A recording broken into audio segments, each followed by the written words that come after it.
नमस्ते दोस्तों। आज सुनिए माँ की देखभाल। अजय को याद है वो शाम कितनी अजीब सी थी, जैसे कुछ गड़बड़ था, लेकिन वो समझ नहीं पा रहा था कि क्या। वह अपने ऑफिस में था, घर से करीब 300 किलोमीटर दूर। सुबह से ही उसे कुछ अजीब सी बेचैनी महसूस हो रही थी। ऐसा लगता जैसे कुछ ठीक नहीं है। उसने कई बार माँ और पिताजी को फोन किया, लेकिन दोनों का जवाब एक ही था, सब ठीक है। फिर भी उसका मन नहीं मान रहा था। उसकी बेचैनी बढ़ रही थी, जैसे कोई घड़ी का कांटा बार बार उसके दिल पर दस्तक दे रहा हो।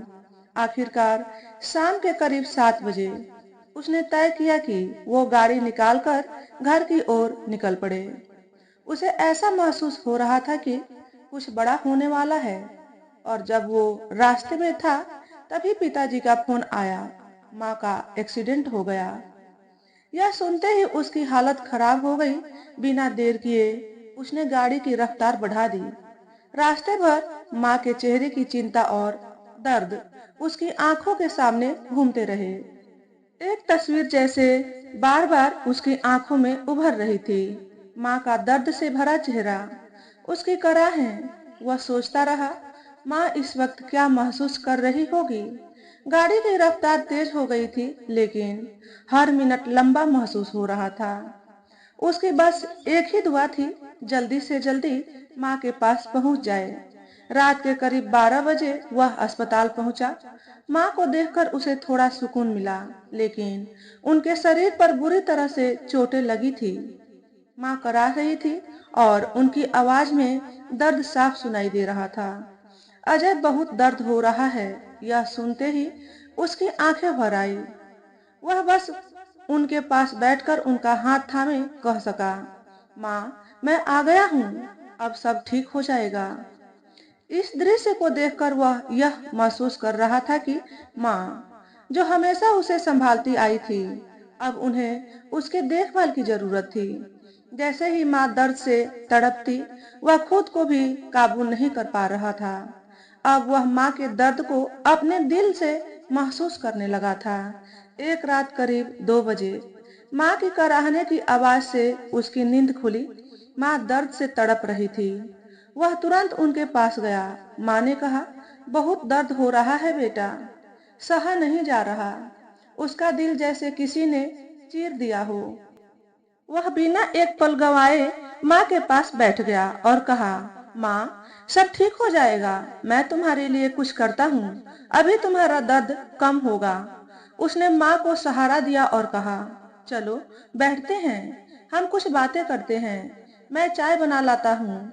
दोनों ने रात के 2 बजे चाय पीते हुए बातचीत की। इस बातचीत से माँ का ध्यान दर्द से हट गया। थोड़ी देर के लिए वह आराम महसूस करने लगी। माँ के चेहरे पर मुस्कान देखकर अजय को भी सुकून मिला। उसने माँ को अपनी गोद में लेटाकर सुलाया और खुद भी कुछ देर बाद सो गया। सुबह होते ही दोनों एक नई ऊर्जा से भरपूर थे। इन दिनों अजय ने माँ का ख्याल वैसे रखा जैसे एक पिता अपनी बेटी का रखता है। वह अब उनके पास बैठकर हर पल उनके दर्द को समझने की कोशिश करता। उसे अब महसूस होने लगा कि जिस तरह माँ ने उसे बचपन में स्नेह दिया था, अब वही स्नेह वह अपनी माँ को दे रहा था। कभी माँ उसे संजीवनी की तरह संभालती थी, और आज वह माँ को उसी तरह संभालने का प्रयास कर रहा था। हर रात जब उनका दर्द बढ़ता, वह माँ के पास बैठकर उनका सिर सहलाता और कहता, सब ठीक हो जाएगा माँ, मैं हूं ना। एक दिन जब माँ बहुत देर तक बैठी बातें कर रही थी, उसने मजाक में कहा, अब आप मेरी बेटी बन गई हो। माँ ने उसकी ओर देखा। उनकी आंखों में आंसू थे, लेकिन उन आंसुओं में दर्द नहीं था।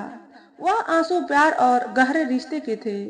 अजय को यह समझ में आने लगा कि यह जीवन का अद्भुत चक्र है। एक समय था जब माँ उसे पालती थी, आज वह अपनी माँ की देखभाल कर रहा था। जिन छोटी छोटी तकलीफों को माँ बचपन में महसूस करती थी, आज वही तकलीफें अजय महसूस कर रहा था। उनका दर्द अब उसका दर्द बन चुका था, और उनकी खुशी अब उसकी खुशी बन गई थी।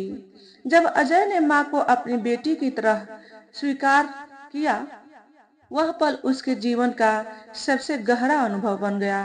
एक बेटे से ज्यादा वह अब एक पिता की भूमिका निभा रहा था, और यही असली प्यार और रिश्तों की गहराई है। तो दोस्तों, आज के वीडियो में बस इतना ही। अगर हमारे द्वारा बताई गई कहानी थोड़ी सी भी अच्छी लगी हो तो वीडियो को लाइक और शेयर करें। चैनल पर पहली बार आए हो तो चैनल को सब्सक्राइब करके बेल नोटिफिकेशन को ऑल पर सेट कर लें, ताकि आपको ऐसे ही अच्छे अच्छे वीडियो देखने को मिले। हमेशा खुश रहें, हमेशा स्वस्थ रहें। वीडियो देखने के लिए आपका बहुत बहुत धन्यवाद।